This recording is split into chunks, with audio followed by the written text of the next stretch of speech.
Hey guys, welcome to the Sleepless Explainer. Tonight we'll explore dark psychology and how the mind can be quietly shaped. So get comfortable and let the words guide you toward rest.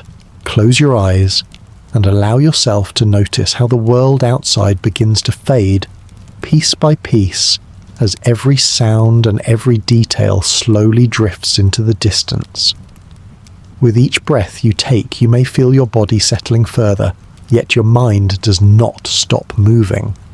It continues its quiet work, drifting through memories, replaying fragments of conversations, pulling in images you did not ask for. This constant motion of thought is what psychology has always sought to understand. But what most people hear about psychology are the gentle parts, the comfortable explanations of memory, learning, and habit. Beyond those familiar lessons lies another side, one that is quieter and less often spoken of, a side that studies how thoughts can be guided, how emotions can be shaped, and how choices can be influenced without resistance. This is the shadow side of the mind, what many call dark psychology, and within it lies the idea of learned mind control.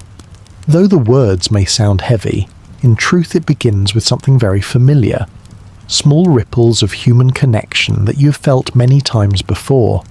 Think about laughter. You may have been in a group where one person began to laugh with ease, and before long you were laughing too, not because you found the moment particularly funny, but because something inside you responded to the rhythm of their joy. Now imagine the opposite. Someone enters a room carrying tension, perhaps anger or worry, and without a single word the mood shifts. Your chest feels heavy, your shoulders grow tense, and the air itself feels altered. You did not choose this reaction. It happened quietly, naturally, without thought. These are the simplest ripples of influence. They are automatic and often harmless. But when someone begins to notice how easily moods spread, when they study the way voices, words and tones can shift another state of mind, they can learn to use this deliberately. What was once instinct becomes practice, and practice becomes control. And once learned, it can reach deeper than a single laugh or a moment of unease.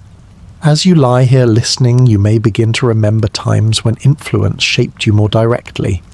A song that played in the background and stayed in your head long after it ended. A teacher whose calm, steady voice made you believe in yourself, even when you doubted.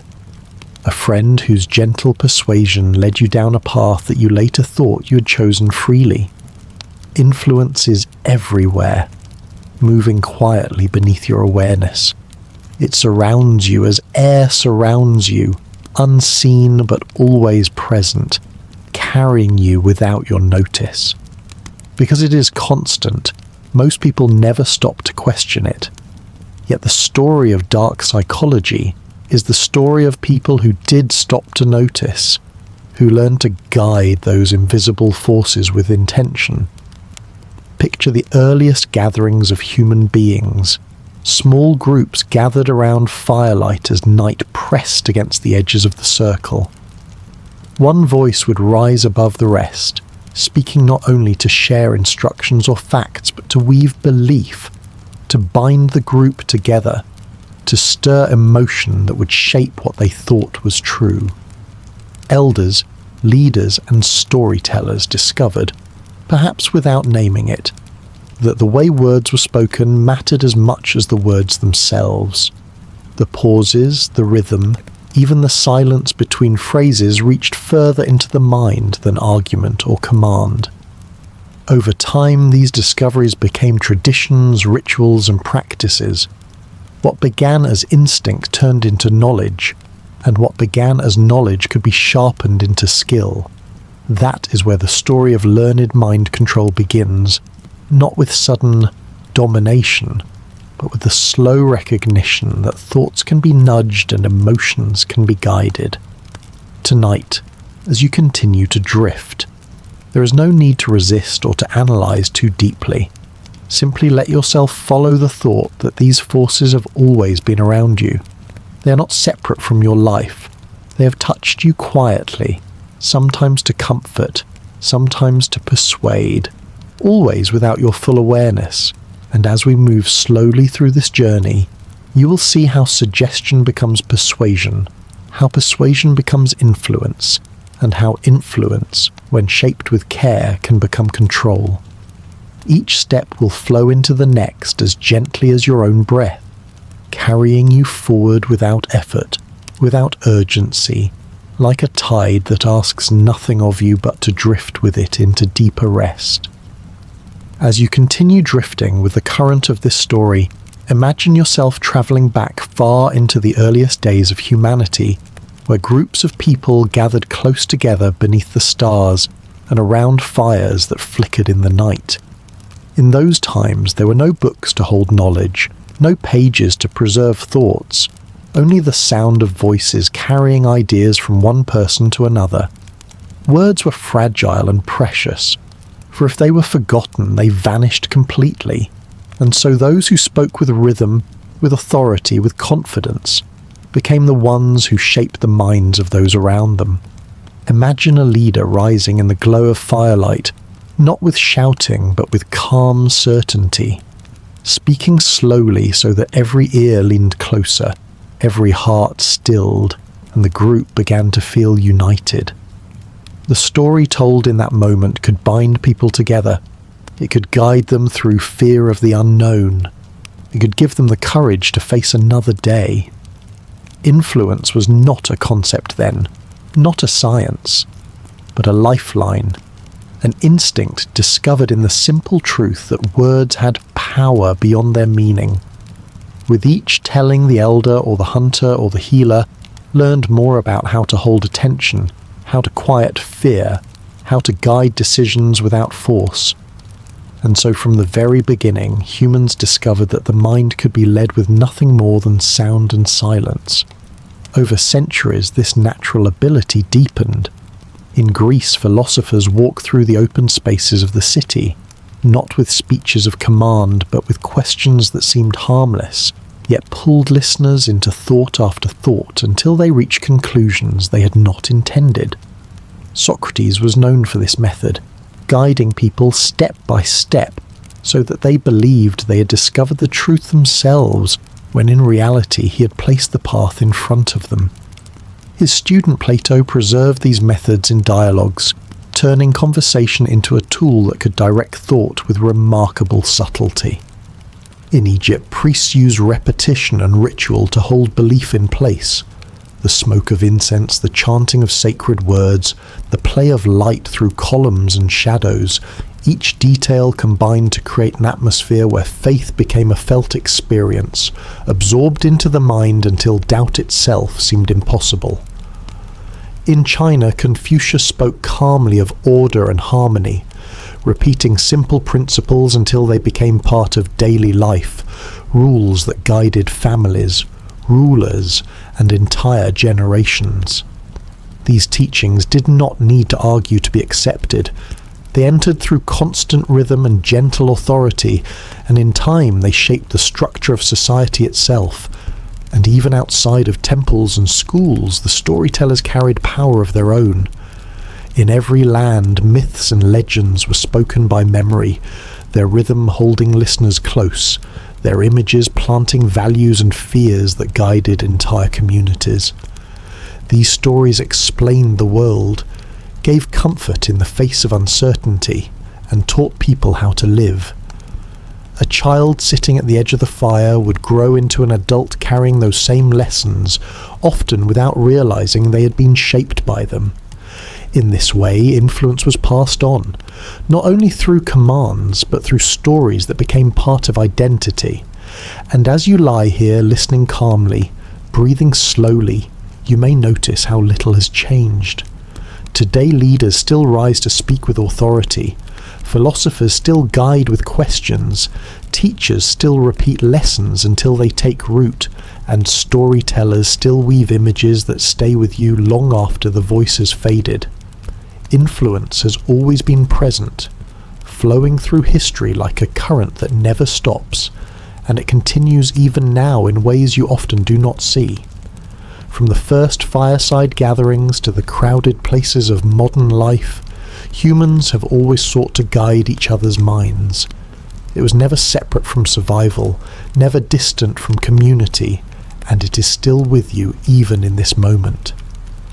And as this current carries us forward, you will begin to see how these ancient instincts grew into more delicate forms, how raw persuasion became subtle suggestion, and how a single idea, placed softly, could change the direction of thought without ever being noticed.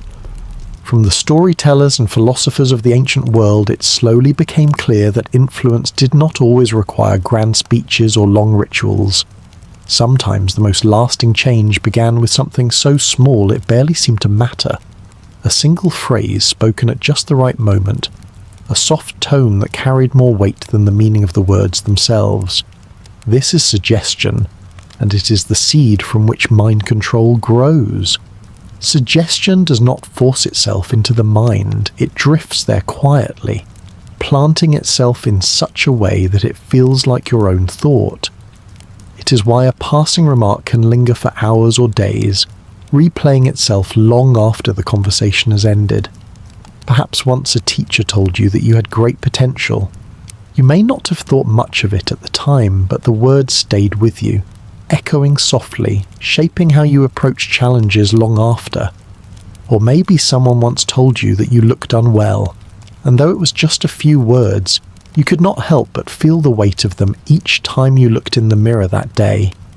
This is the power of suggestion, to enter through the smallest doorway and remain long after you think you have closed it. The tone of a voice often carries suggestion more strongly than the words themselves. A confident, steady tone can make a doubtful idea feel certain, while a hesitant or uncertain tone can make even strong words feel fragile. Suggestion works in this space between what is said and how it is said. Over centuries, people learned to play with this balance, discovering that when words were repeated often enough, especially with calm authority, they began to sink deeper. Each repetition carved a pathway in the mind, making it easier for the idea to return again and again until it felt like truth.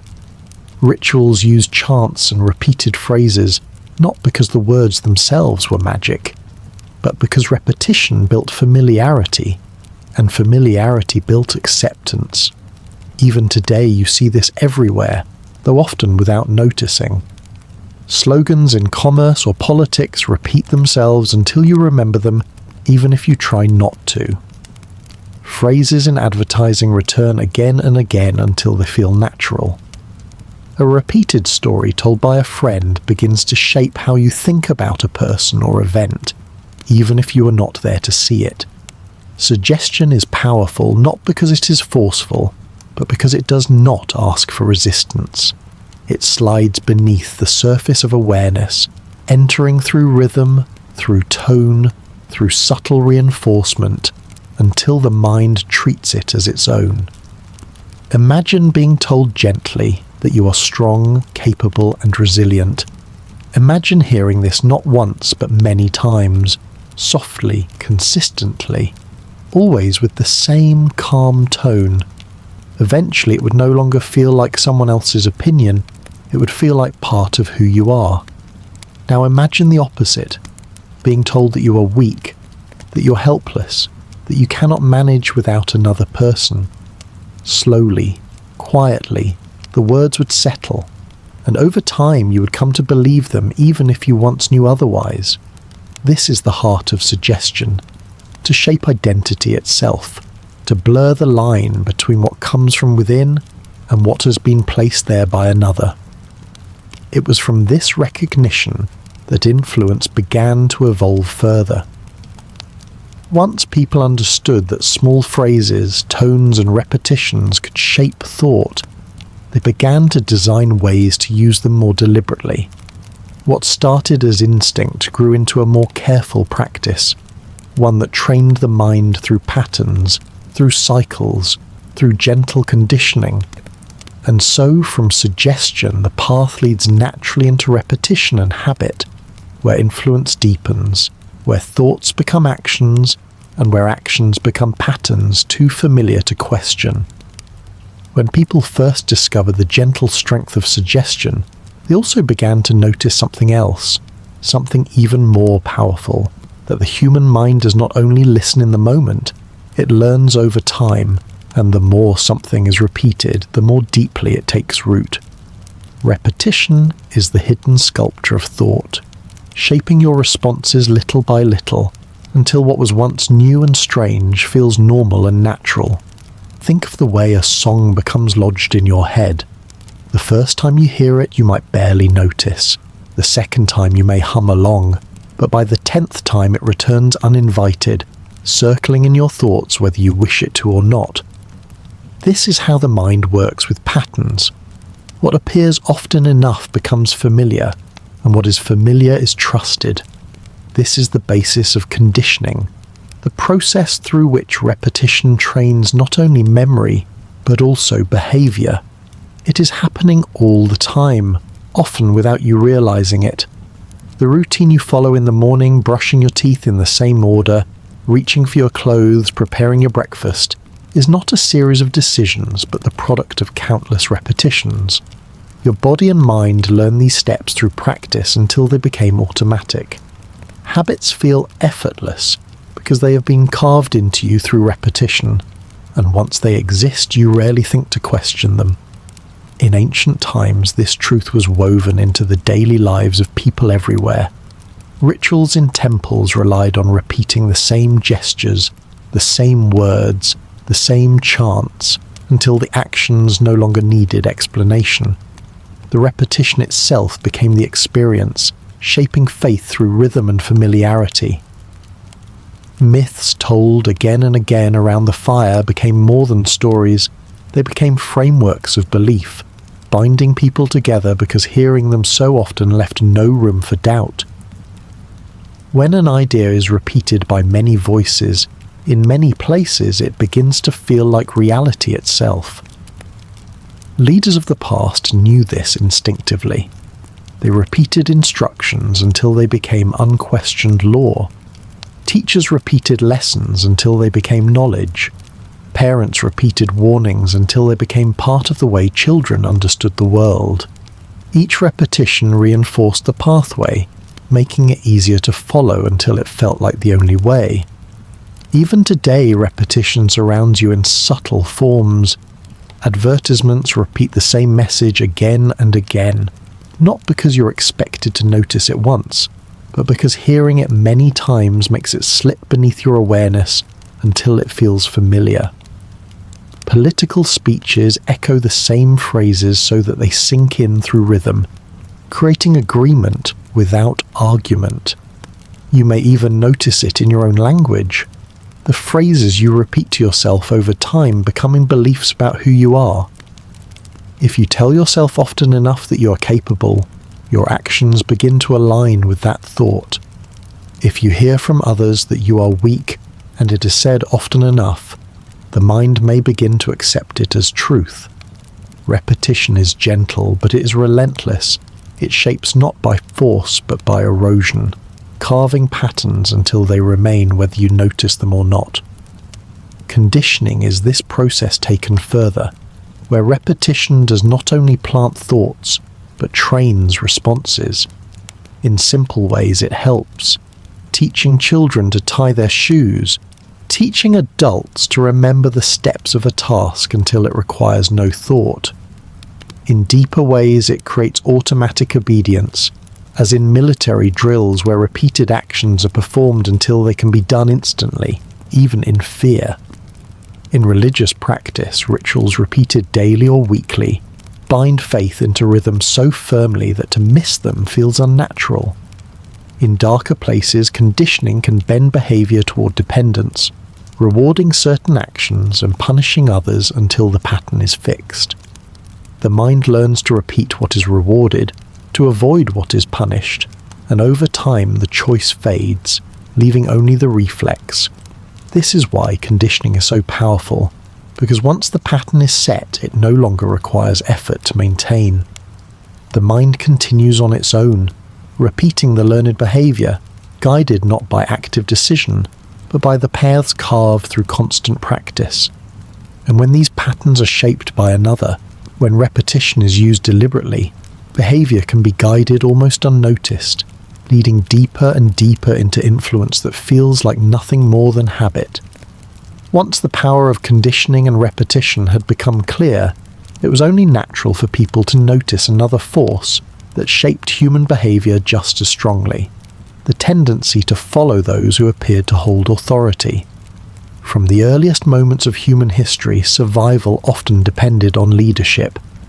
In dangerous environments, groups needed someone to make decisions quickly, to give direction when uncertainty might otherwise paralyze them. Authority emerged from strength, from age, from knowledge, or simply from confidence, and once it was established, people found comfort in obeying it. To follow a leader meant safety, meant less doubt, meant belonging to a structure larger than oneself. Even today, you can feel the ease that comes with letting someone else decide in a moment of uncertainty. It is not weakness. It is something deeply human, a current running through all societies across time. In ancient tribes, the elder whose experience carried weight was listened to without question. In Egypt, the pharaoh was not only a ruler but seen as divine, his authority unquestioned because it was framed as something larger than human. In Rome, the orders of generals were carried out by thousands without hesitation, for soldiers learned that to doubt in the heat of battle was more dangerous than to obey. These patterns were not forced upon humanity from outside. They grew from within, from the natural human need to trust and to follow those who appeared to know the way. Centuries later, psychology began to study this instinct more closely. One of the most well-known explorations came from Stanley Milgram in the 1960s, who sought to understand how far ordinary people would go when instructed by an authority figure. In his experiment, participants believed they were administering electric shocks to another person whenever a mistake was made. Though the shocks were not real, the participants did not know this. What shocked the world was how many people, guided only by the calm assurance of a man in a lab coat, continued to press the switches even when the supposed victim cried out in pain, even when they begged for it to stop. Most people, who thought of themselves as kind and gentle, obeyed because they felt the authority above them demanded it. It was not cruelty that moved them, but obedience, the quiet acceptance that someone else held the responsibility. This revealed something unsettling but important, that authority can move people to act against their nature, not because they wish to, but because they feel they must. Another study, the Stanford Prison Experiment, showed how authority and roles can shape not just obedience but identity itself. Volunteers were randomly assigned to play prisoners or guards in a simulated prison. Within days, the guards, ordinary young men with no history of cruelty, began to enforce harsh control, while the prisoners grew submissive, anxious, and hopeless. Nothing about their personalities had changed, but the roles themselves carried authority and expectation. The experiment ended early because of how quickly behavior had shifted. It revealed again that when people are placed beneath authority, they respond with obedience, even if the situation is artificial, even if the authority is only symbolic. Authority works because it relieves people of uncertainty. When you follow, you do not carry the weight of the decision. You may even feel comfort in surrendering that responsibility, believing that someone else knows better, that their confidence is proof enough. From childhood, many of us are conditioned to obey authority, whether it is parents, teachers, or leaders. This makes life easier in many ways, for obedience allows societies to function smoothly, but it also creates a doorway for control. When authority is trusted too fully, obedience can be drawn out beyond reason, leading people to accept, to conform, to obey even when their inner voice whispers against it.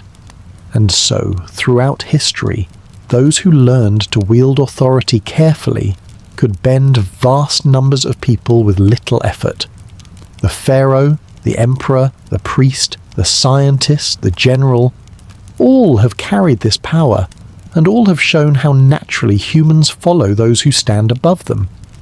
It is not only in great events, but in small ones as well.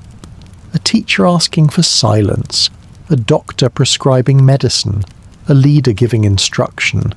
All are obeyed far more easily than questioned.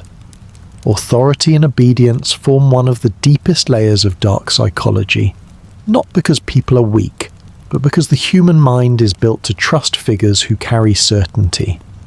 Once this tendency is understood, it can be guided, and once guided, it can be misused. From repetition, we learned how thoughts are carved, but from authority, we see how. Entire groups can be steered together, carried not by force, but by the willingness to follow.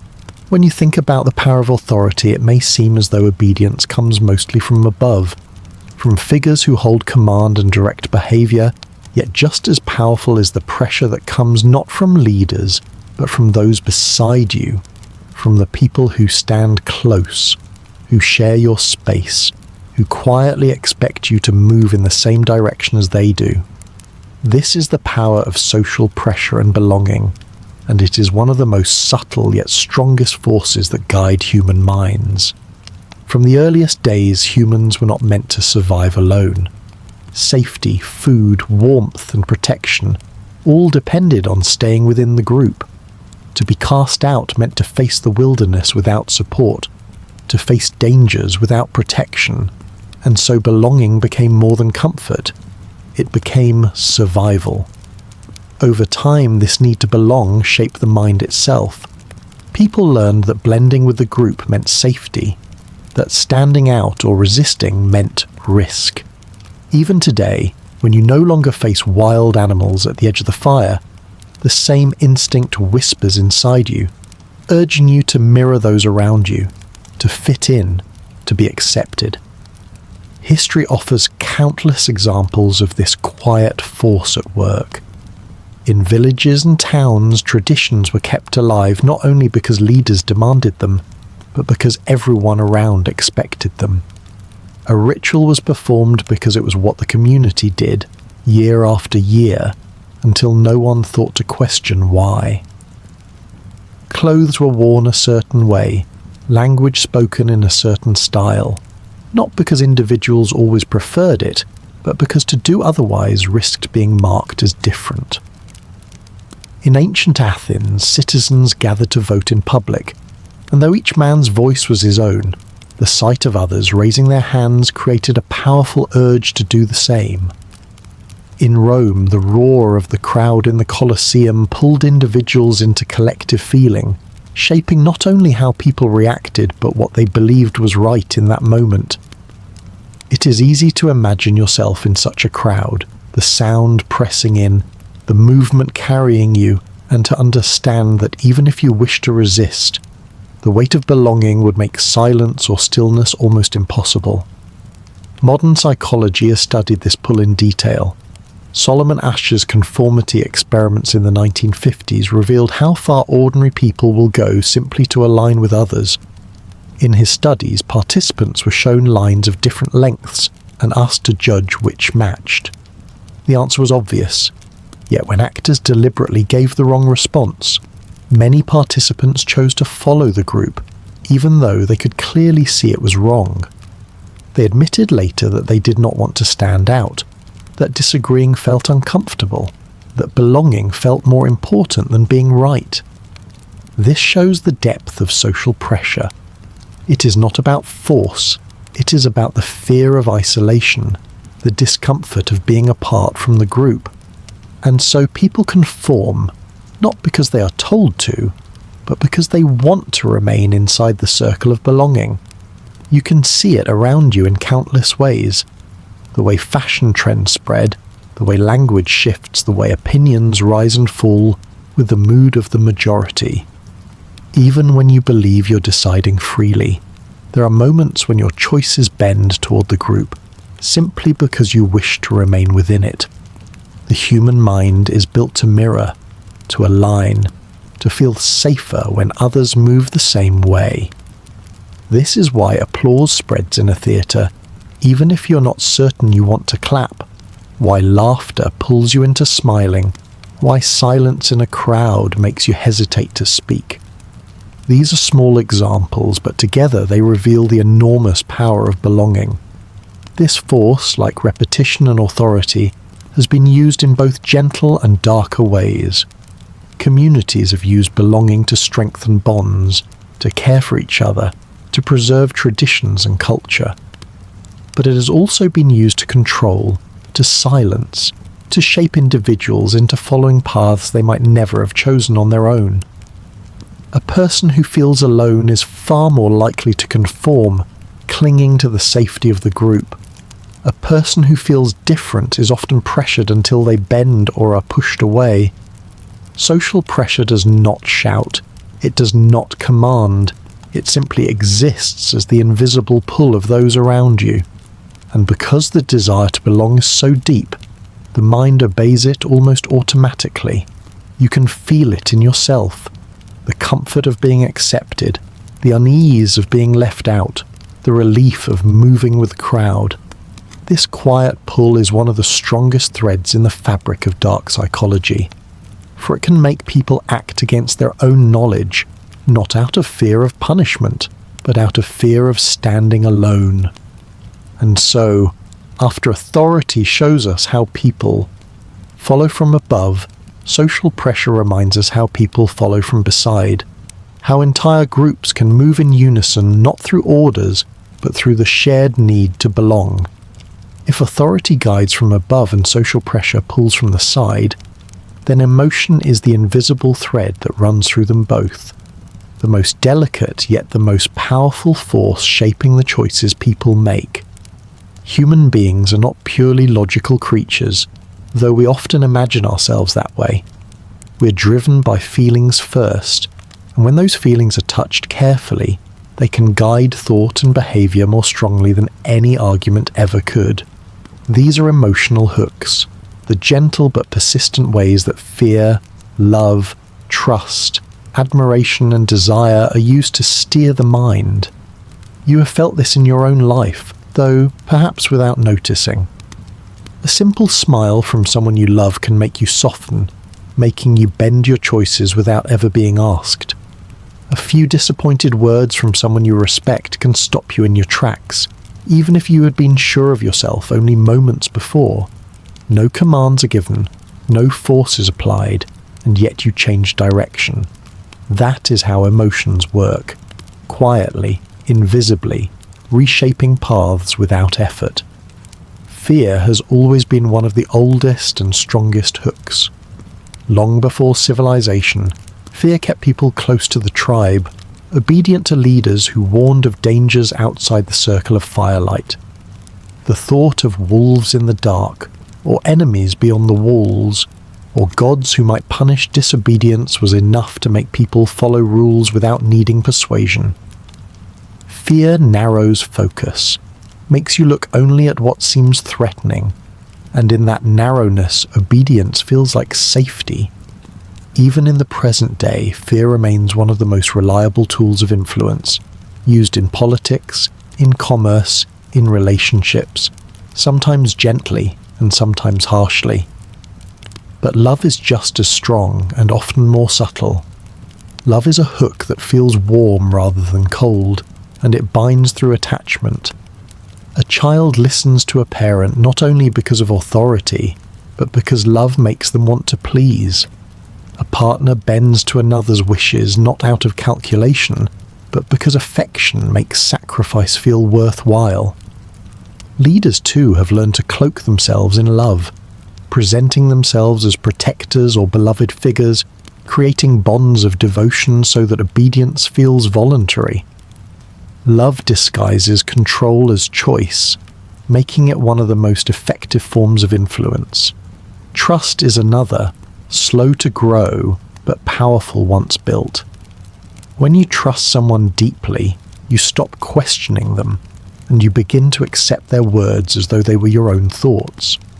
This is why manipulators spend so much time building trust before asking for anything. They echo your feelings, they offer reassurance, They present themselves as reliable, and once trust has taken root, even small suggestions can move you easily. Emotional hooks rarely work alone. Often they are layered together. A leader might stir fear of outsiders while presenting themselves as a figure of love and trust, creating devotion so strong that followers obey not out of logic but out of feeling. Religious traditions have used both fear and love, warning of punishment while promising comfort and protection. In relationships, emotional hooks can be used to build dependence, weaving affection with doubt so that one person feels they cannot leave. The power of these hooks lies in how natural they feel. Fear feels like your own instinct. Love feels like your own choice. Trust feels like your own judgment. Yet behind these feelings can be another hand, gently steering without being seen. And because emotions lie deeper than reason, they are far harder to resist. Once the heart is moved, the mind follows, and when the mind follows, it rarely questions. Emotional hooks form one of the deepest foundations of dark psychology, for they do not bend you from outside, but from within, making you believe you are guiding yourself when in truth your path has already been shaped. When emotional hooks are already in place, when love, fear, and trust have begun to bend the edges of thought, the next step that strengthens control is often the slow removal of everything else a person might hold on to. Emotional influence is powerful, but it competes with the voices of friends, with the warmth of family, with the grounding of community, and so those seeking deeper control have always understood that these ties must be weakened until only one bond remains. This is where isolation begins, not with sudden exile but with quiet steps, gentle discouragements, subtle barriers that grow over time. In ancient cultures, exile was considered one of the harshest punishments, because to be removed from the tribe meant not only losing protection, but also losing identity. And in smaller, softer ways, this same punishment appears in daily life, when someone is cut off emotionally from those they once trusted. Imagine being told slowly, again and again, that others do not understand you, that your friends cannot be trusted, that outsiders are dangerous, that family members are holding you back.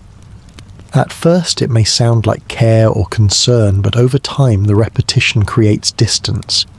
You withdraw, not because you are forced, but because doubt has been planted in every other connection, until the circle around you shrinks, and only one figure, one group, one voice remains. The power of this tactic is that it does not feel like punishment while it is happening. It feels like protection, like guidance, like someone trying to keep you safe. And because humans are built to belong, to share, to connect, once that belonging is narrowed, the hunger for it grows sharper. A single smile feels larger when it is the only smile you see. A word of approval feels like sunlight when everything else has grown cold. Isolation creates dependency because when the wider net of relationships is cut away, the mind clings fiercely to whatever is left. This is why those who practice control often cycle between closeness and distance, between warmth and withdrawal. They know that the fewer connections you have, the more desperate you become to keep the one that remains, and so even when treatment is harsh, even when demands are unreasonable, you stay, because leaving feels like stepping into emptiness. Examples of this can be seen in relationships where one partner slowly takes control by discouraging the other from seeing friends, questioning the motives of family, insisting that time together is more important than time with anyone else. At first it feels like devotion, but in time it becomes a cage, invisible yet heavy. In cults and authoritarian groups, the process is more deliberate. Members are told to abandon old ties, to cut contact, to treat outsiders as enemies, and once those ties are broken, the group becomes the only family, the leader, the only trusted voice, the belief system, the only truth. Even prisons and armies have long known the use of isolation. separating individuals from wider support so that they grow more dependent on the authority above them. What all these examples share is the understanding that the human mind is never neutral when it is alone. Without connection, without balance, without other voices, it becomes fragile, and in its fragility it bends toward whoever offers even the smallest sign of belonging. Dependency grows naturally out of isolation, but it also deepens with reward and punishment. A small kindness feels overwhelming when it is the only kindness offered. A harsh word cuts more deeply when there is no other comfort to soften it. Over time, the person learns that survival, both emotional and practical, comes only from one source. They begin to believe that they cannot live without the very figure shaping them. Independence feels dangerous. Escape feels impossible. And soon the thought of leaving brings more fear than the pain of staying.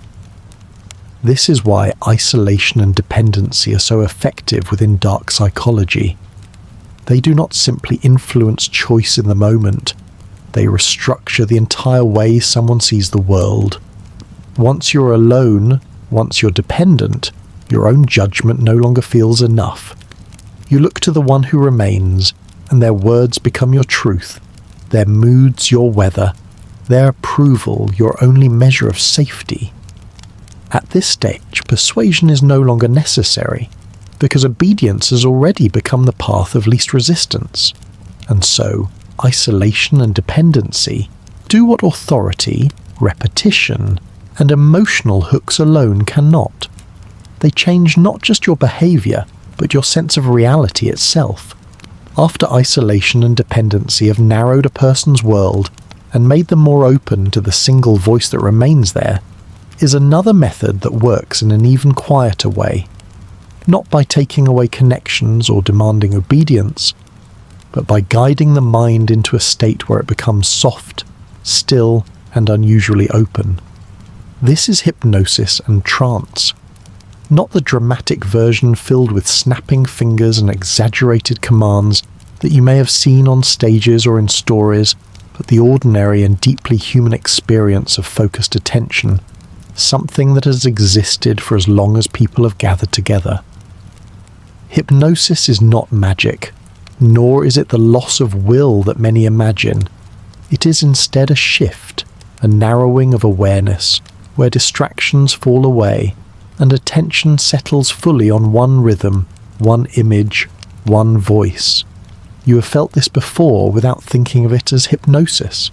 When you were so absorbed in a story that time slipped by unnoticed, when you stared into a fire and felt your thoughts drift like smoke, when you listened to music and found yourself carried somewhere else, or when you drove along a familiar road only to realize you had no memory of the last few turns, your mind was in a trance. These are ordinary states, common to everyone, and they reveal how natural it is for the mind to sink into quiet focus where suggestion can enter without resistance. Ancient cultures recognized this long before science gave it a name. Shamans beat drums and repeated chants until the rhythm pulled people into another state of awareness, one where visions seemed to come and healing felt possible. In Egypt, priests used candlelight, incense, and repetition to create an atmosphere where the mind softened, slipping into a receptive state that felt sacred. In Greece, there were dream temples where people sought guidance by lying in calm, expectant silence, waiting for messages to appear within their trance. In India and China, long traditions of meditation and chanting developed, using breath and focus to lead people into altered states of mind. Though the explanations varied, the principle was always the same. Rhythm, repetition, and focus could draw the mind away from its restless movement and into a place of openness. Centuries later in Europe, figures like Franz Mesmer spoke of unseen magnetic forces guiding people into these states, and though his theories were flawed, the practice itself revealed something important, that when a person relaxes and allows themselves to focus deeply, their usual defenses grow quieter. Over time, science stripped away the mystical language and showed that hypnosis was simply a part of the mind's natural function, a state where concentration is so focused that the ordinary resistance to suggestion lowers. In the modern world, hypnosis is used in medicine and psychology for healing rather than control. It can ease pain, calm fear, or help people break habits by guiding them into a state where their mind is less distracted and more open to change. In this form, it is gentle and beneficial, showing that trance is not dangerous in itself. Yet the very vulnerability that makes it useful in healing also makes it a tool for influence.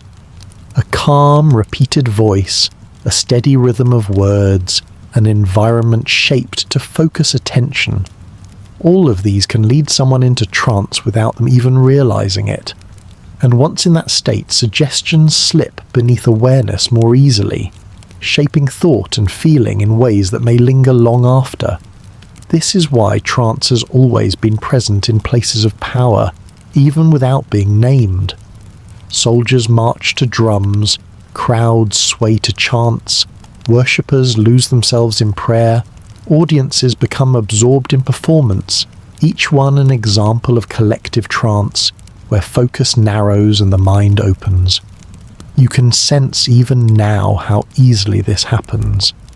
Listening to words in steady rhythm, allowing your thoughts to soften, you notice that attention begins to drift, that the world around grows quieter, that a calm focus takes its place. This is the essence of trance. Ordinary, familiar, a state that requires no force. It only requires stillness, rhythm, and a voice that continues. Hypnosis does not erase choice, but it makes choice more flexible. It lowers the wall of resistance that usually stands against outside influence. Within dark psychology, this state becomes another step, because once a person has been guided into trance, they're far less likely to resist suggestion, and the suggestions given in that space may grow into beliefs that feel entirely their own. Hypnosis and trance are not exotic. They are woven into human life, and when used with intent, they open the mind to guidance so subtle that the person believes they are simply following themselves, unaware that the path has already been laid before them. As trance reveals how easily the mind can be guided through rhythm and focus, another layer of influence takes shape in the form of symbols and rituals, those repeating images, words, and settings that become anchors for belief, pressing themselves so deeply into memory that they shape thought long after the original meaning has been forgotten.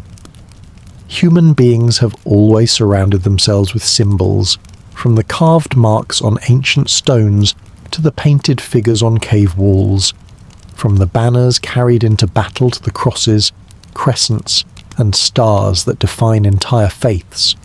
A symbol is never just a shape, it is a container, holding emotions, loyalties, fears, and hopes far larger than its simple form. Once the mind learns to associate an idea with a symbol, the symbol alone can stir the same feelings without explanation. To see it is to remember, to feel, and to believe again. Ritual works in a similar way, turning repetition into action, binding words, gestures, and settings into habits that train the mind to enter a specific state. Imagine a temple filled with the steady beat of chants, with the smell of incense and the glow of candlelight. Each detail repeated, each word spoken the same way, each movement performed in order. Alone these things are nothing, but together and repeated over years they build expectation. The mind learns to respond automatically.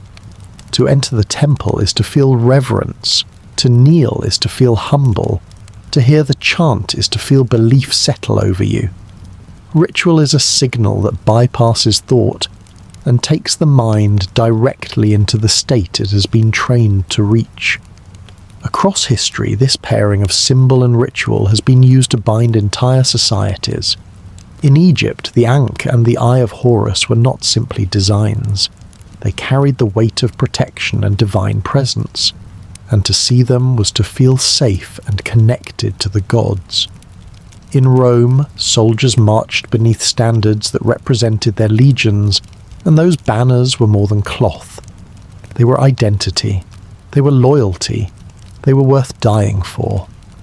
In medieval cathedrals, bells rang out at regular times, calling people into prayer, and the repetition of gestures and words wove faith into the daily rhythm of life, until it felt less like belief and more like the natural order of things. Rituals trained entire populations to think and feel in unison, and symbols served as reminders that could awaken these emotions instantly. Even beyond religion and empire, the same principles are everywhere. National flags stir belonging. Corporate logos stir trust and desire. Political slogans repeated endlessly become truths, not because they are proven, but because they are familiar. The human mind anchors meaning through association, and once anchored, the symbol becomes inseparable from the feelings tied to it. Lighting a candle can bring calm because you have been taught that it does. Walking into a stadium fills you with excitement because the environment and ritual have been paired so often that your body reacts before your mind considers it. These responses are not accidents. They are learned, trained, conditioned, and reinforced by repetition. Within dark psychology, this knowledge becomes a tool. A manipulator knows that by surrounding you with certain symbols and repeating certain rituals, they can slowly reshape the way you see the world. They do not need to argue with you. They only need to make you associate feelings with signs, words, and settings until the reaction becomes automatic.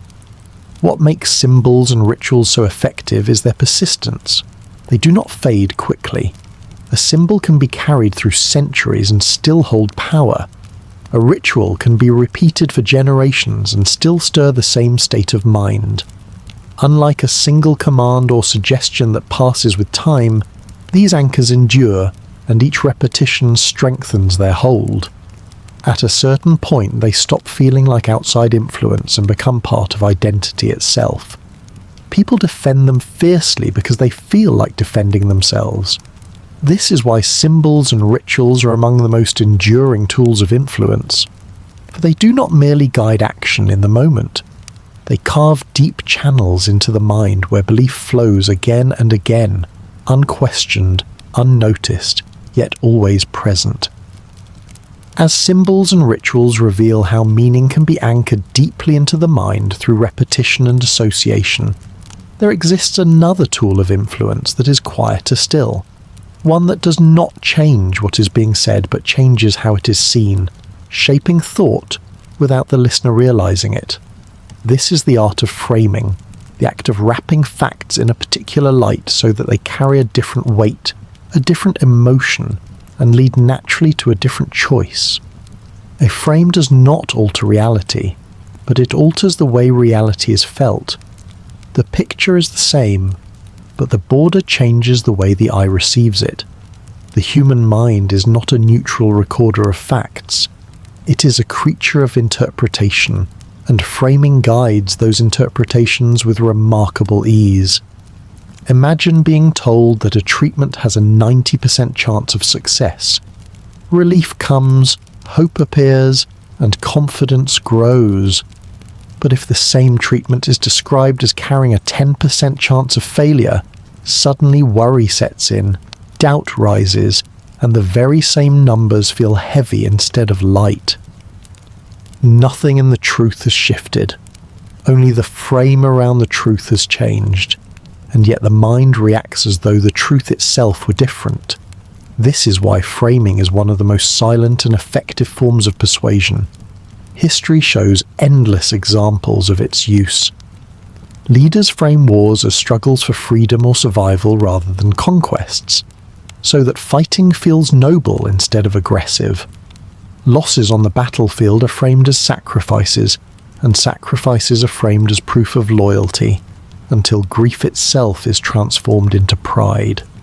Religious traditions have framed obedience as virtue, turning submission into holiness so that compliance feels uplifting rather than constraining. Governments frame restrictions as protections so that people accept limitations because they feel safe within them. Even in smaller ways, framing is everywhere. A company does not simply tell you a product has changed, it frames it as new and improved, as though the same object has become something greater. Advertisers frame common items as rare and exclusive, creating the sense of urgency that makes people rush to buy. A political leader frames taxes as shared responsibility, making the cost feel like honor, or as crushing burdens, making the same numbers feel like chains. None of the facts have moved, only the light that shines upon them, and yet the frame dictates how the mind receives them. You can notice the same process in your own life. A personal failure can be framed as the end of possibility, leaving you hopeless, or as a lesson, filling you with determination. A difficult day can be framed as suffering or as resilience, and the frame you choose decides whether you feel crushed or strengthened. This is why framing works so powerfully in dark psychology. It does not demand resistance, because it does not announce itself as influence. It makes use of what is already present, simply shaping the edges so that one path feels heavier than another, one choice feels natural while the other feels impossible. And once the frame is repeated enough, the mind stops questioning whether it is a frame at all. It becomes reality, unquestioned, unseen, guiding thought invisibly. In groups, the effect is magnified. When an entire community adopts the same frame, their beliefs solidify together, their choices align without needing to be ordered, and their actions follow as though inevitable. That is why framing is so effective, because it leaves people certain that they have chosen freely even when their perception has been carefully shaped. In the study of dark psychology, it is one of the quietest yet most enduring arts, the invisible border that defines how the mind sees the world. If framing shows how a single fact can feel different depending on the way it is presented, then the next step of influence moves beyond words and into the very spaces people inhabit, because persuasion does not only live in sentences and symbols, it lives in the environment itself. The architecture of persuasion is the deliberate shaping of surroundings so that mood, thought, and behavior are guided before a single word is spoken. Human beings are deeply sensitive to light, to sound, to space, and when these elements are arranged with care, they create states of mind that make suggestion easier to plant and obedience easier to draw out.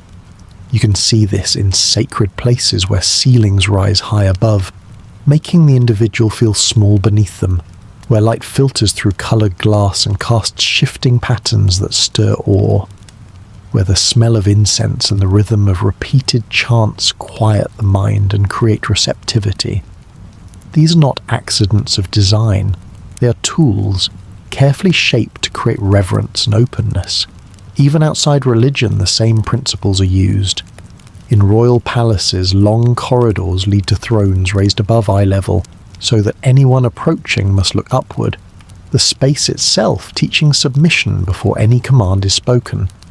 In politics, leaders are placed on lit stages, the crowd in shadow, the arrangement reinforcing authority silently. The mind responds instinctively to space, to light, to sound, and throughout history those who sought control have used these responses to shape behavior long before persuasion even begins. Sound is one of the oldest tools. A steady drumbeat quickens the heart and unites a crowd. Chants repeated together pull individuals into a rhythm larger than themselves. Silence itself creates unease until a single voice fills it with authority. Light also bends mood. Brightness energizes, dimness calms, flickering flames draw focus. Space controls movement. A wide plaza encourages gathering. A narrow hall channels people in one direction. A A closed chamber creates intimacy where whispers are more effective than shouts. Combined, these details form atmosphere, and atmosphere shapes thought without being noticed. This is why shops adjust lighting and sound to encourage lingering, why casinos hide clocks and windows to dissolve time, why great buildings of state or faith are built to tower over those who enter. The individual feels their own response as natural, unaware that every detail has been designed to produce it. Within dark psychology, this is the architecture of persuasion, the creation of settings that surround the person so completely that their mind bends without realizing it. Once inside such an environment, symbols reinforce belief, rituals deepen rhythm, and every element works together to soften resistance. In the modern world, the same principles extend into digital space. The color of a notification, the placement of a button, the sound of an alert, all are choices designed to direct attention and trigger feeling. Just as a temple's walls once shaped reverence, a screen's layout now shapes focus. The environment is no longer only physical, it is also virtual, and persuasion has followed into every corner of daily life. What makes this architecture so effective is that it does not feel like persuasion. It feels natural, as though emotions and choices are rising from within, even when every step has been carefully designed. Once the environment itself has been shaped, control does not need to argue or demand. The person follows the path laid before them willingly, unaware that the path was built for them.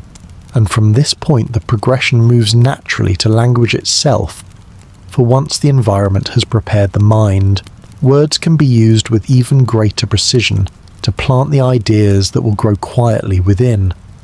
When the environment has already been shaped to guide mood and focus, the next and perhaps most delicate instrument of influence arrives through language itself. Words are the most familiar tools of human interaction, yet within dark psychology their strength lies not simply in meaning, but in tone, pacing, and choice.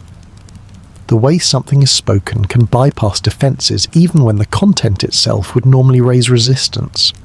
A calm voice lowers tension before suspicion has time to form. A slow and measured pace reduces the chance of counter-argument because the mind relaxes into the rhythm instead of bracing for impact. Pauses, when used carefully, create emphasis without aggression, leaving space for the listener's own imagination to fill the silence, which makes the suggestion feel as though it came from within rather than from outside. The choice of words shapes perception even further.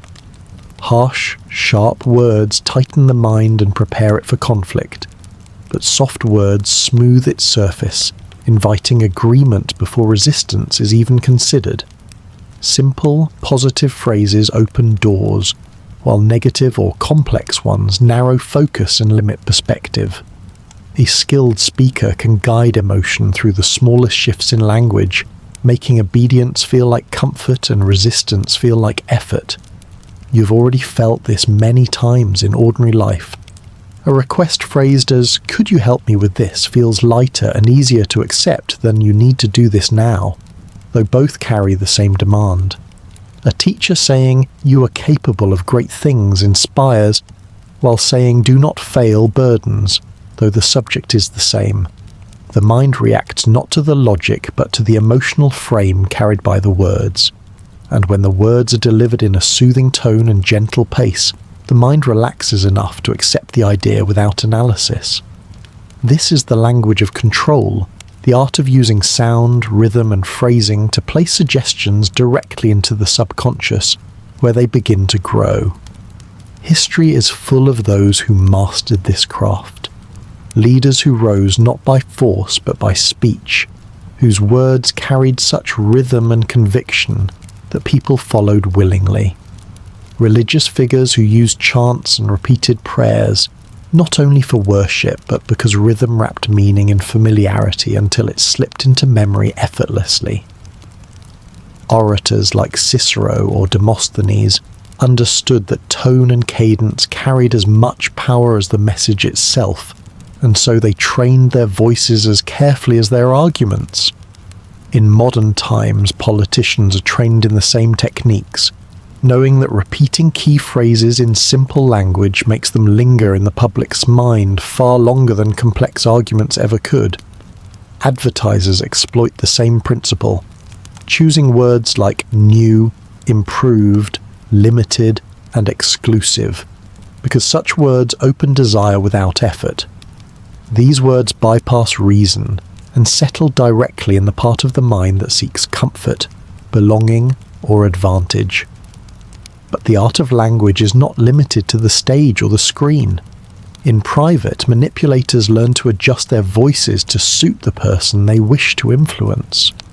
They mirror speech patterns to create unconscious trust.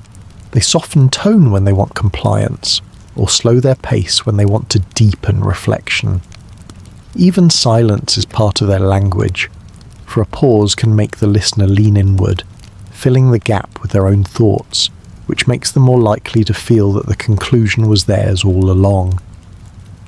This is one of the deepest tricks of linguistic control, not to plant an idea fully formed, but to guide the listener so that they speak it silently to themselves. Once it sounds like their own thought, it no longer meets resistance. The power of tone, pacing, and word choice is that it does not feel like persuasion. It feels natural, safe, familiar. The listener rarely notices how their emotions are being steered because words seem ordinary, yet behind them lies intention, as precise as any tool. Within dark psychology, the language of control is considered one of the most refined arts, because it shapes thought gently, invisibly, and leaves the person believing they have chosen freely. A suggestion delivered in the right tone, at the right pace, with the right words does not sound foreign when it replays later. It becomes part of the inner voice, and once it is there, echoing as though it has always belonged, it can steer choices long after the moment has passed. After tone and pacing have softened defences and words have begun to take root, the most enduring method of shaping thought emerges through stories. Because while facts may fade and commands may be resisted, a story settles into the mind and becomes part of identity itself. Human beings have always been storytellers, long before writing, long before cities, long before organised authority.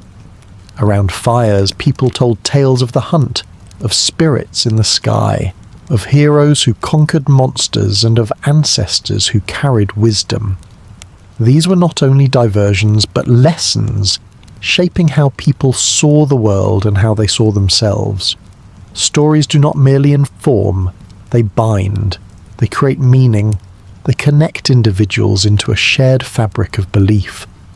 A myth repeated enough times becomes more than entertainment, it becomes a framework for life. The figures within it become guides, and the values hidden in its rhythm become rules followed without being questioned. Even in your own life you can sense this influence. Childhood tales or favourite books often linger in memory, shaping what you admire, what you fear, what you expect of yourself. You may not consciously recall the exact words, but the lessons remain, directing choices quietly, almost invisibly. That is why stories are among the strongest tools of influence. They do not appear as commands, but as narratives the mind embraces willingly. History shows this power in every culture. In Greece, the myths of gods and heroes taught courage and loyalty, embedding respect for order and fate into the very identity of the people. In Rome, the founding legend of Romulus and Remus gave citizens a sense of destiny, binding them to the empire's cause. In Egypt, tales of Osiris and Isis framed morality and the afterlife, ensuring obedience through belief in eternal consequences. In religions across the world, parables have shaped behaviour, teaching humility, sacrifice and devotion, not through force but through story. Nations too have relied on narrative, binding citizens together with myths of revolution, of victory, of survival, until belonging itself was defined by believing in the shared tale. Even in modern life this persists. Films, books, and political speeches weave stories that frame heroes and enemies, inviting you to see yourself inside the narrative. Once you accept that role, your choices begin to follow its pattern, as though you had chosen freely, when in truth you are following the story's design. Dark psychology recognizes that stories bypass the usual barriers of persuasion. A direct command might trigger doubt or resistance, but a story disarms.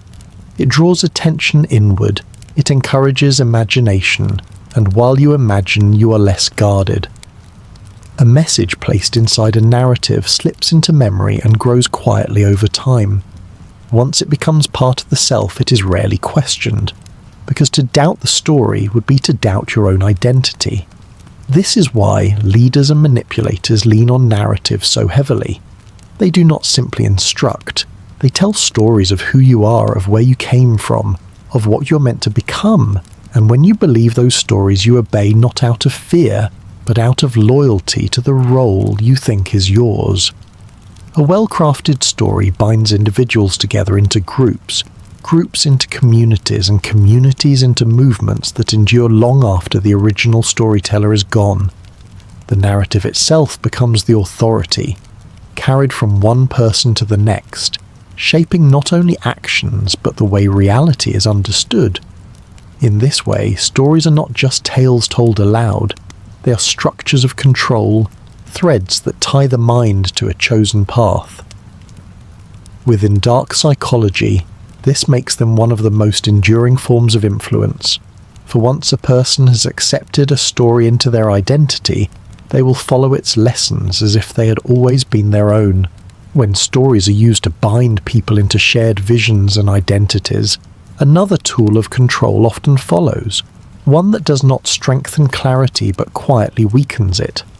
Sometimes influence does not come from making someone certain, but from making them uncertain, until the ground beneath their feet feels unstable, and the only solid place to stand is the one offered by another. This method is known as gaslighting, the bending of truth, and the gentle sowing of confusion, until a person no longer trusts their own memory, perception, or judgment, and instead leans heavily on someone else's version of reality. It rarely begins with harshness. Instead, it begins with the smallest contradictions. Someone says, "You must be remembering wrong," when you're sure you're not. They insist a word was never spoken, though you heard it clearly. They claim that your feelings are exaggerated, that your response is unreasonable, that the event you recall didn't happen as you believe. At first, such comments might feel trivial, easy to brush aside, but repetition plants seeds of doubt, and with each correction the mind begins to falter, wondering if perhaps it is mistaken. Gaslighting thrives because human perception is already imperfect. Memories blur at the edges, details are forgotten, emotions colour events. When someone steps in with confidence and provides a different account, it can feel easier to accept their version than to fight for your own, especially if they speak calmly, steadily, and without hesitation. Over time, this erodes self-trust. A person who once relied on their own senses begins to second-guess them. A person who once believed firmly in their own memory begins to question every detail. With each correction, confidence weakens until dependence grows, and the manipulator's certainty begins to replace the listener's own. Confusion itself becomes a tool of power.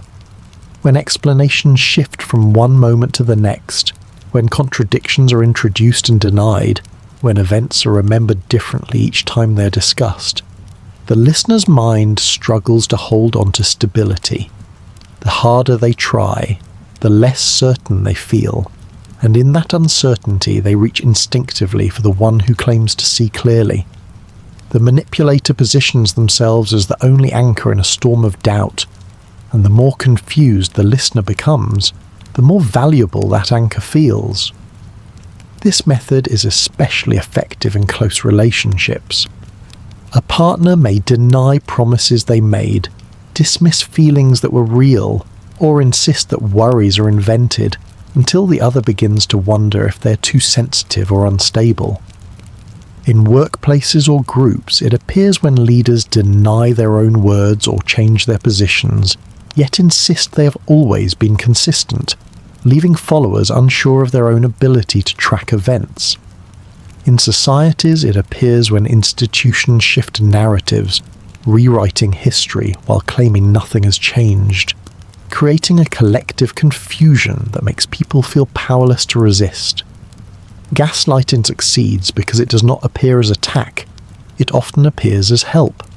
The manipulator presents themselves as the one who knows better, the one correcting mistakes, the one offering guidance.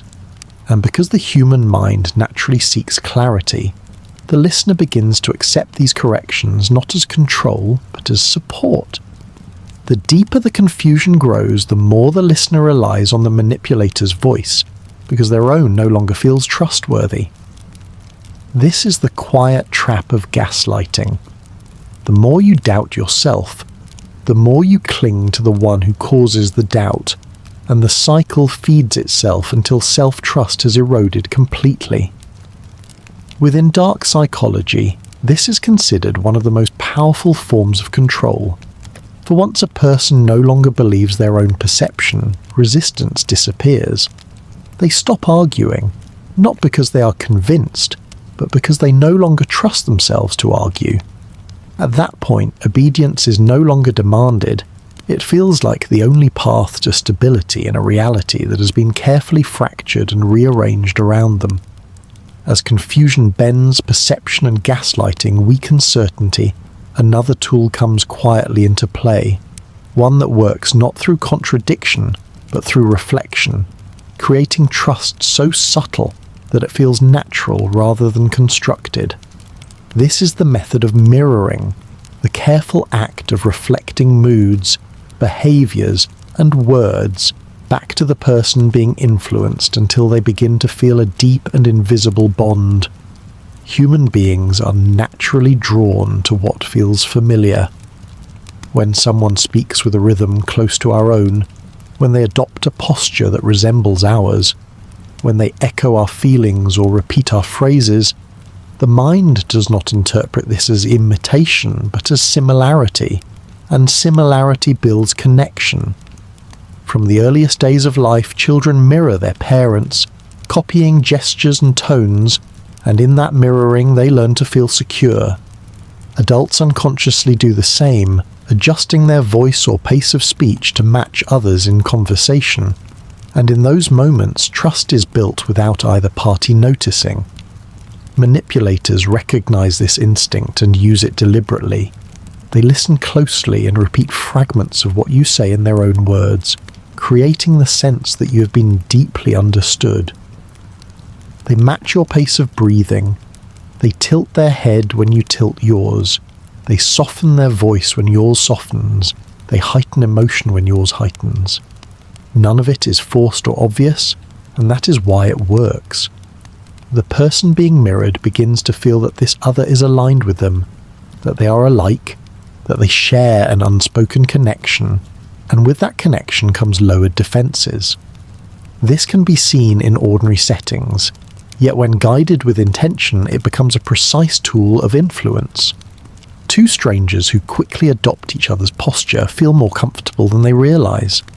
A speaker who mirrors the body language of an audience can build rapport faster than one who stands rigid and apart. A manipulator who reflects frustration when you are frustrated makes you believe they share your struggle. And once you believe they share your struggle, you are more open to their guidance. This is why charismatic leaders often speak the language of their followers, not in abstract terms, but with mirrored phrases, mirrored anger, mirrored hope. The people feel seen because their emotions are reflected back at them, and that feeling of being seen builds trust that goes deeper than reason. History is filled with examples of figures who gained loyalty not by issuing demands, but by echoing the voice of the crowd reflecting its moods and then directing them, turning mirroring into momentum. In relationships, the same principle holds.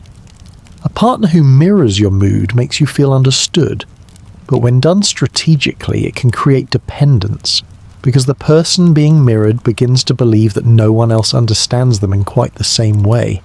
This belief deepens attachment, and once attachment is secure, influence follows with little resistance. The strength of mirroring is that it bypasses logic. It does not argue, it does not persuade in the open, it simply creates alignment until the mind relaxes in trust. When someone mirrors you, you do not feel manipulated. You feel recognized. Recognition is powerful because it touches a fundamental need to be seen, to be validated, to have your inner world reflected outward.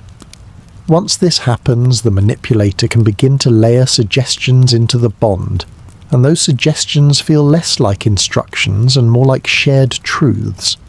The listener does not think, "I am being guided," but instead feels, "We're thinking alike." That shift makes obedience effortless. Within dark psychology, mirroring is considered one of the most reliable gateways to control because it creates harmony first, and within harmony, influence can be planted without struggle. A person who feels mirrored is less likely to question, less likely to resist, and more likely to accept. Over time, the mirroring creates such deep trust that the manipulator no longer needs to maintain it constantly. The trust becomes self-sustaining because the memory of being understood lingers, convincing the listener that the bond is real. And in this way, mirrors of the self become not just tools of influence, but foundations of loyalty, shaping a path where obedience feels like companionship and control feels like connection. After mirroring has softened defenses and created the illusion of deep understanding, influence often shifts into its most patient and decisive form, the slow process of gradual surrender. Rarely does control arrive as a sudden command or an obvious demand. Instead, it unfolds step by step, almost invisibly, through small concessions and subtle agreements that slowly train the mind to comply without resistance. A manipulator knows that if they asked for everything at once, suspicion would rise and defenses would harden. But if they begin with something harmless, a request so minor it hardly feels like a request at all, compliance comes easily. Once that first step is taken, another follows, slightly larger but framed as natural, as a continuation of what has already been done. Each small step makes the next seem reasonable, and as the pattern continues, the mind accepts a chain of actions that it would never have agreed to had they been presented all at once. By the time the person realizes how far they have traveled, they can no longer identify the moment when the path turned, because each decision felt like their own. Psychology calls this the foot in the door effect, and history provides countless examples of its power. In personal relationships, it often begins with a simple request, perhaps a small sacrifice of time or independence, which leads to another and then another, until the concessions grow into control. A partner might first suggest spending less time with a certain friend, which feels harmless, but soon the circle of relationship shrinks further and further until isolation is complete. In groups and movements, the same process unfolds. Leaders rarely demand everything from the beginning. They start with symbols, with rituals that feel light, with slogans that seem harmless, but over time they add rules, restrictions, commitments, and sacrifices, each one accepted because it feels like a natural extension of what came before. By the time members realize how much of themselves they've given, questioning feels impossible, because to resist now would mean admitting that every earlier step was part of a chain. Even in ordinary life, the pattern is clear. A free trial leads to a small purchase. A small purchase leads to a larger one, and before long loyalty to a product or service feels inevitable. Each choice along the way seems rational, but together they form a path designed by another. The strength of gradual surrender lies in its invisibility.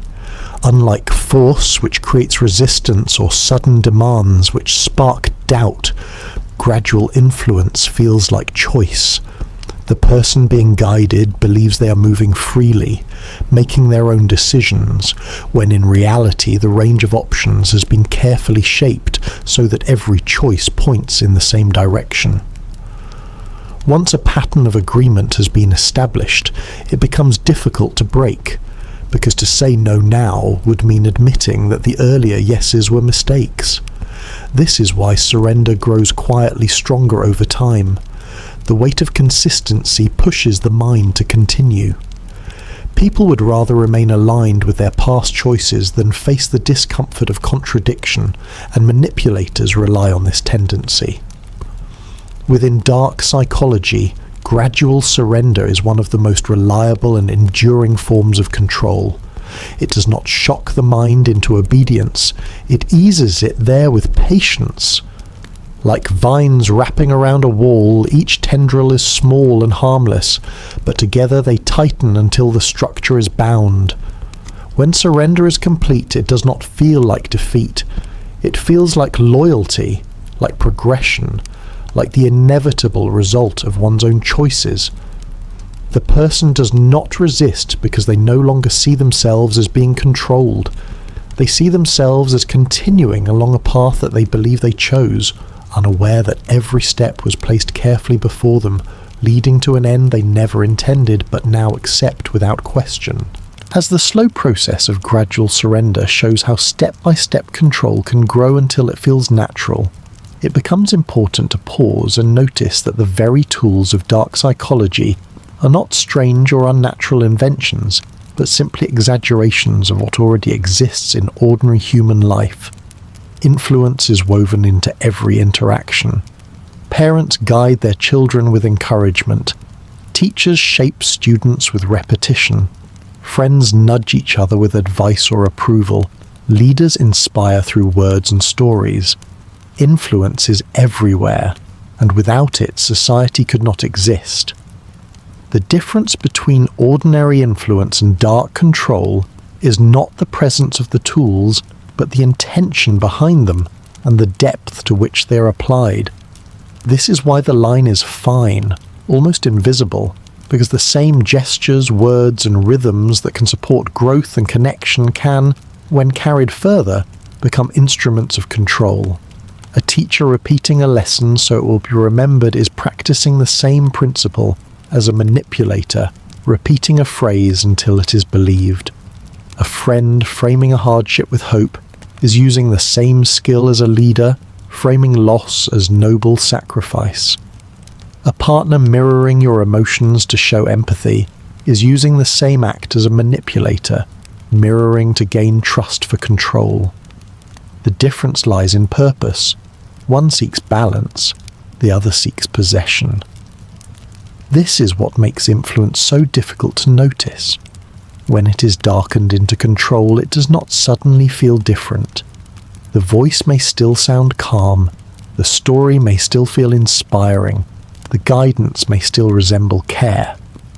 Only over time does the depth reveal itself, as the person being guided realizes they no longer question, no longer choose, no longer see the world except through the perspective handed to them. This is why ordinary influence becomes dangerous when it moves beyond suggestion and begins to close off alternatives. True influence allows space for choice, but dark control quietly erases choice, leaving only one path that feels inevitable. The same word, the same gesture, the same tone can belong to either side of this line, and intention decides which side it falls on. History is filled with examples of both. Philosophers who used stories and dialogues to teach gave people tools to think for themselves, while leaders who used the same stories to bind loyalty left people with no tools but obedience. Religious rituals have comforted millions by giving rhythm and meaning to life. while the same rituals, pressed deeper and stripped of freedom, have been used to demand total surrender. Influence itself is neutral. It is the current of human connection, but when it is directed with the goal of domination, it becomes something else entirely. Dark psychology begins not by creating new tools, but by turning ordinary ones into traps, pushing them deeper until they are no longer guidance but chains. The fine line of influence is the recognition that every tool can live on both sides. Mirroring can build trust or exploit it. Language can soothe or deceive. Stories can inspire or enslave. Symbols can unite or bind. Rituals can comfort or control. None of these are inherently dark until they are used without balance, without openness, without the possibility of refusal. What makes control dark is not the tool itself, but the removal of freedom, the closing of choice, the hidden intention that guides every step. This is why people often do not realize they have crossed from ordinary influence into manipulation, because the shift is not marked by sudden change but by gradual depth. Within dark psychology, this awareness is central, because the same elements that make human connection possible are also those that can be turned to control. Influence is a current that can carry someone gently or pull them under, and the line that separates one from the other is thin, drawn not by the presence of the tool but by how and why it is used.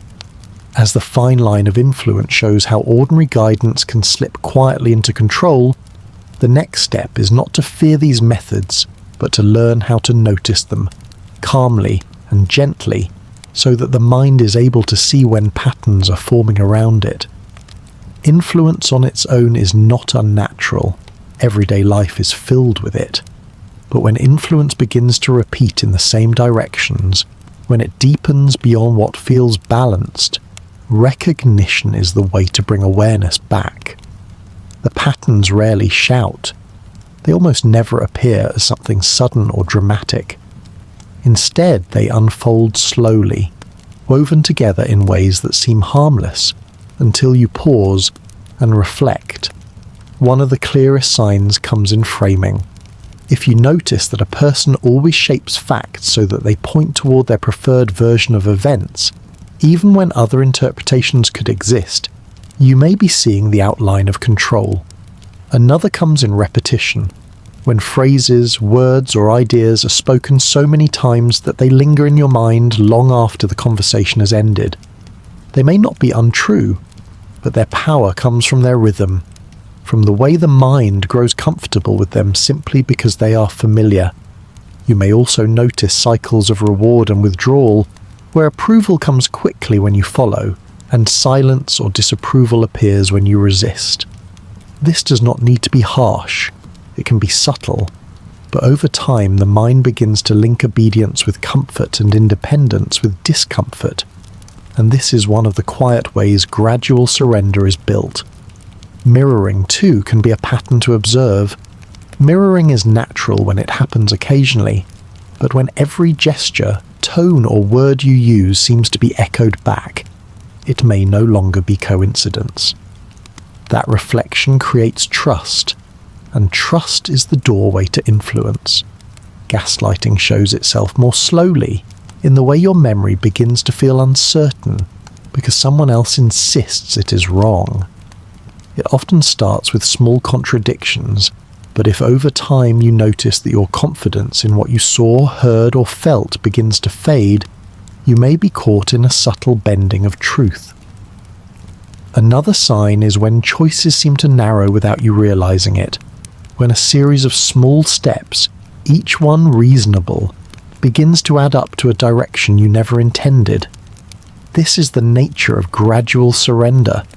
No single step feels like too much, but together they form a path laid out by someone else. Symbols and rituals can be noticed as well, when images or repeated actions are tied so deeply to identity that questioning them feels like questioning yourself. These anchors are powerful, and once recognized, you can begin to see how they work, not only in traditions or communities, but also in advertising, politics, and daily routines. Recognition does not mean rejection. It means awareness. The purpose is not to live in suspicion, but to notice gently when influence begins to cross into control. The reminder is that influence is everywhere, and much of it is supportive. Parents, teachers, friends, mentors, all shape us in ways that help us grow. The key difference lies in depth and intention. Healthy influence leaves space for choice, while manipulation gradually removes it. When you notice that your perspective feels smaller, that other interpretations are discouraged, that your own voice feels quieter than the one guiding you, this is the moment to step back and see the structure for what it is. Awareness restores balance because once you can name the pattern, you're no longer moving through it unknowingly. Recognition makes it possible to remain calm, to separate influence that supports from control that confines, and to keep your own judgment steady even in spaces designed to shape it. As the patterns of influence unfold and the many tools of control are revealed, it is gentle now to bring the story to its close, to return to the simple truth that the human mind is one of the most extraordinary things in existence, immensely powerful in its ability to create, delicate in its openness to suggestion, and endlessly resilient in its capacity to heal and to return to balance once awareness is present. Every method we have explored, suggestion, repetition, ritual, framing, storytelling, gaslighting, mirroring, surrender, draws its strength not from something alien, but from the natural rhythms that guide everyday life. They are not inventions of darkness. They are extensions of the same patterns that allow parents to teach, friends to comfort, communities to bind together. The difference has always been intention and depth. Influence can support or it can confine, it can uplift or it can diminish, and the line between these states is thin and often invisible until you pause and notice it. To see that line is to take back clarity, and once clarity is found, the shadows lose much of their weight. The same qualities that make the mind vulnerable are the very ones that give it resilience. For openness is not only the channel through which suggestion enters, but also the channel through which calm, reflection, and renewal flow back in. Understanding these methods is not meant to fill you with unease, but instead to bring peace. There is strength in seeing. There is strength in naming what once was hidden. Awareness itself is a shield, but it does not need to be heavy. It does not need to be held with strain. True strength is not always loud or forceful. Often it is quiet, gentle, and steady. Just as the mind can be guided by rhythm and tone, it can be soothed by them, and in that soothing it finds balance again. You may remember the ways that repetition works, or how mirroring builds trust, or how framing can bend perspective, but now you also know that recognition breaks their hold. To notice is to step back. To name the pattern is to loosen it.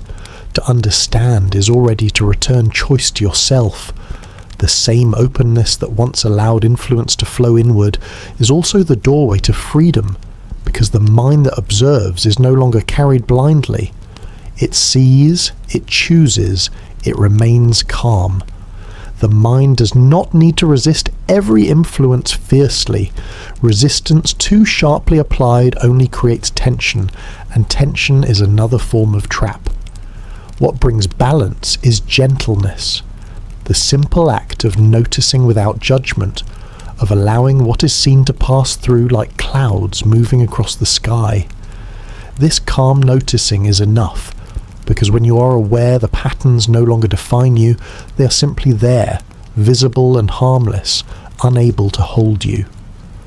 Awareness restores freedom, balance restores peace, and peace itself becomes a kind of protection. The shadows may appear, they may echo, but they lose their weight because you remain steady beneath them. The mind that sees is the mind that rests. Perhaps you feel this even now as the rhythm of the words slows and softens. Thoughts arrive more quietly, each one gentler than the one before, each one asking less of you, until there is no effort left, only calm, influence, persuasion, control. These are only one layer of life, a layer that can be studied and understood.